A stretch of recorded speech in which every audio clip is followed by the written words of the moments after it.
안녕하세요. 반갑습니다. 2022년 5월 30일 월요일 오후 6시 39분 지나고 있습니다. 오늘 주식 마감 시황에 대해서 알아보도록 하겠습니다. 오늘 코스피 지수가 1.2% 상승을 하고 코스닥이 1.43% 상승을 했습니다. 비교적 그 상승폭이 커진 하루였습니다. 종합주가 지수를 기술적으로 보면은 그 60일 이평선에 이제 다다른 그러한 모습을 보여주고 있죠. 이 얘기는 60일 이평선을 저항으로 받을 수도 있겠다 하는 그러한 모습으로 볼 수도 있습니다. 그리고 일반적으로 그 갭 상승을 하게 되면은 또 갭을 반드시 메꾼다, 또 이러한 얘기도 있습니다.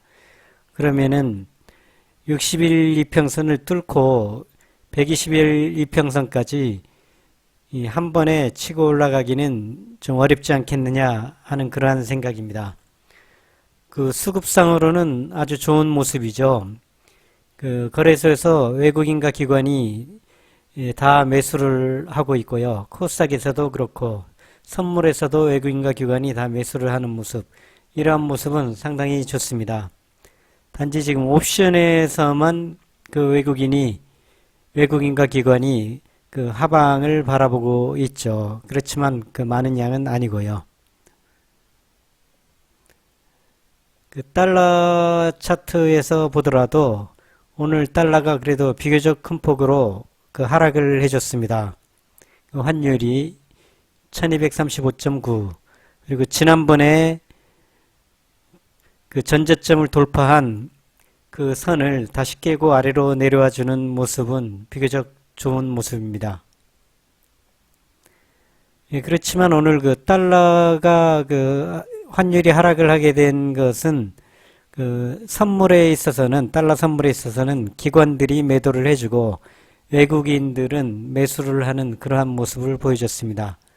그러니까 아직도 그렇게 완전히 그 안심을 놓을 단계는 아니다, 이렇게 생각을 할 수가 있겠죠. 오늘의 상승의 원인은 크게 두 가지로 볼 수가 있겠죠. 간단히 뉴스를 한번 살펴보도록 하겠습니다.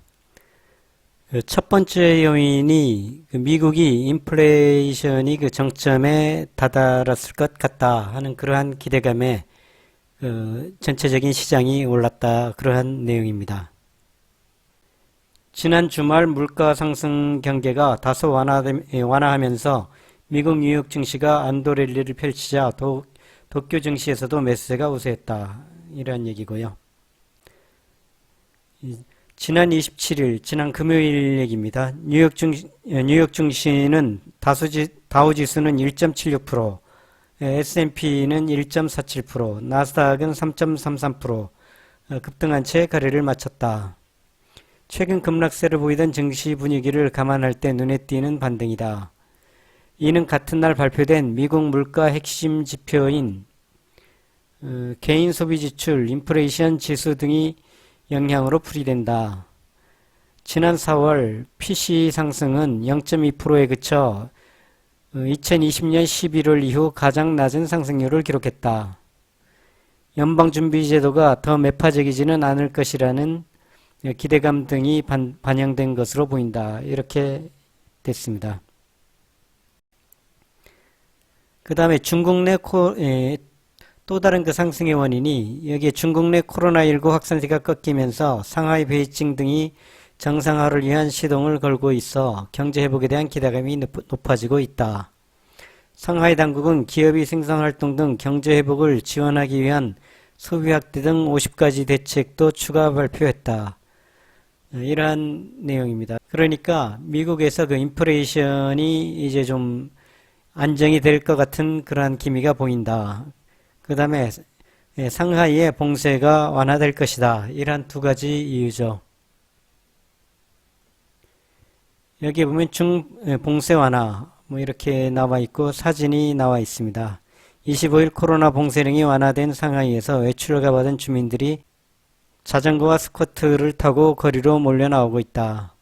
근데 지금 상하이가 그 부분적인 봉쇄 해제죠. 그렇게 외출한다는 게 전면적으로 해제가 된 게 아니고 그 날짜를 정해서 가족당 뭐 한두 명씩 그리고 그 시간을 정해서 뭐 하루에 한 4시간 뭐 이런 식의 그 한정된 범위 내에서의 그 봉쇄 해제라 그럽니다. 그러니까 정상적인 경제 활동을 하기에는 아직도 부족한 그러한 입장입니다. 6월 1일부터 이제 정상적인 활동을 뭐 하게끔 한다 이러한 얘기들이 있지만 또 6월 1일이 돼봐야 그 아는 얘기다 보니까요. 계속해서 상하이 봉쇄 문제는 풀린다 하면서 이 2달째를 채워오기 때문에 풀린다는 얘기를 쉽게 그렇게 믿을 수는 없는 상황인 것 같습니다. 이제 내일 지나고 모레부터 어떠한 실제적인 경제활동이 이루어지는가를 눈으로 확인을 해야만이 그 정상적인 시장 예측이 가능하겠다. 이러한 말씀을 드릴 수가 있겠네요.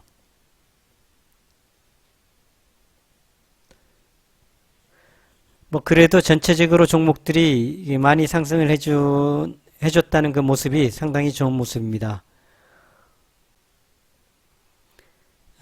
간단히 종목들을 살펴보도록 하겠습니다. 아모레퍼시픽 기관 외국인들이 같이 들어와 주는 모습이 좋습니다. 지금 60일 이평선, 20일 이평선 거기에 저항을 받는 모습이고요. 일진 머티리얼즈가 요즘 하락을 좀 많이 했다가 그래도 한 6%대 상승을 해주고 있습니다. 외국인이 들어와 준 모습이 좋고요. 뭐 건설주가 아직까지 그 정부가 어떤 건설에 대한 획기적인 얘기가 안 나오고 있죠. 좀 흐지부지합니다. 세트레가이도 이제 6월 되면서 좀 장대 양봉을 쏘아줄 것을 지금 기대하고 있습니다. 생각보다는 좀 이 상승하는 속도가 좀 늦습니다. 현대제철 오랜만에 외국인 기관들이 다 들어와주는 모습 좀 괜찮아 보이고요. 삼성 SDS가 그 차트 모양이 좋습니다. 계속해서 기관들이 매집해 왔고 외국인들이 들어와주고 있고 차트의 모습도 21일 이평선이 꾸준히 우상향하는 이러한 모습이 좋습니다. 그 다음 장대 양봉을 만들고 나서 하락하지 않고 횡보를 해주는 모습 다시 한번 양봉을 만들 이러한 그 모양을 취해주고 있죠. 카카오 게임즈도 좀 외국인들이 들어와주면 좋겠는데 지금 그나마 그래도 기관들이 들어와주고 있어서 좀 다행이긴 하고요. LG가 모습이 아주 좋습니다. 기관 외국인이 많은 거래량을 발생하면서 평상시보다 거의 8, 9배 정도 거래량을 발생하면서 그 장대 양봉을 만들어줬죠. 이러한 모습을 보면은 다시 한번 또 이 200일 이평선을 뚫고 올라갈 수 있는 그러한 모습을 만들어줬네요. 뭐 섣불리 이익 실현을 하는 것보다는 조금 더 살펴보는 게 좋을 것 같습니다. 모양 자체가 좋습니다. 차트의 모양, 기술적인 모양도 좋고 수급도 좋고요. 많이 갖고 계신 분은 한 20% 정도 덜어내도 뭐 괜찮을 것도 같고요. 보유량이 많지 않으신 분들은 좀 더 갖고 가볼 필요도 있겠다 이렇게 말씀을 드리겠습니다. 카카오뱅크도 뭐 기관들이 들어와 주고는 있지만 별로 상승의 힘이 약하고요. 액터즈 소프트도 뭐 그렇게 상승의 힘이 세지는 않네요. CJ제일제당은 그 음식료 부분들은 좀 더 길게 보자 이렇게 말씀을 드렸죠. 한화 시스템도 생각보다는 조금 이제 상승의 힘이 약하고요. 뭐 그래도 나쁘지 않습니다. 셀트리온 기관 외국인들이 들어와주고 있는 모습 비교적 좋은 모습이고요. 드림 시큐리티도 뭐 수급 자체는 개인들이 들어와서 별로 좋지는 않지만 그래도 차트의 모습은 괜찮습니다. 나이스 평가 정보도 오랜만에 기관 외국인이 들어와주면서 장대 양봉을 만들어줬네요. 그렇지만 그 21일 이평선이 우하향하고 있는 모습이 좋지는 않습니다. 좀 다시 매수가까지 가려면 좀 시간이 좀 걸릴 것 같습니다. 한전산업도 뭐 모습 자체가 좀 흐지부지한 모습이고요.